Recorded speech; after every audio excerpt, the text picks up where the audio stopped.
અયોધ્યામાં રામલલ્લાની પ્રાણ પ્રતિષ્ઠાના 12:29 મુહૂર્ત સમયે જ ગુજરાતના અલગ અલગ શહેરોમાં 4 બાળકોનો જન્મ થયો હતો, જેમાં સુરતમાં ડાયમંડ હોસ્પિટલમાં 12:29 દીકરીનો જન્મ થયો. વડોદરાની રાવપુરા રોડ ઉપર આવેલી સુવિધ હોસ્પિટલમાં પિંકીબેન અટવાણીએ 12:39 વિજય મુહૂર્તમાં પુત્રને જન્મ આપ્યો. પરિવારમાં 19 વર્ષ પછી પુત્રનો જન્મ થતા ઘરમાં ખુશીનો માહોલ છવાયો છે.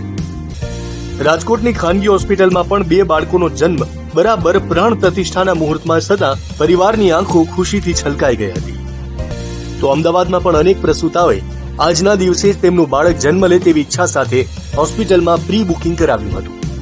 આજનો દિવસ તો બહુ બધા માટે બહુ મોટો દિવસ છે. 500 વર્ષ પછી જે રામ ભગવાનનું અયોધ્યાનું એ પ્રાણ પ્રતિષ્ઠા થઈ રહી છે અને ઇન બિટવીન મારું ડ્યુરેશન બી આ જ છે. 2 દિવસ આજકાલે તો પછી મેં વિચાર્યું કે કેમ આજના દિવસે હું પણ મારા બાળકને માટે મોટો દિવસ બને અને યાદગીરી રૂપે એને હું લાવી શકું.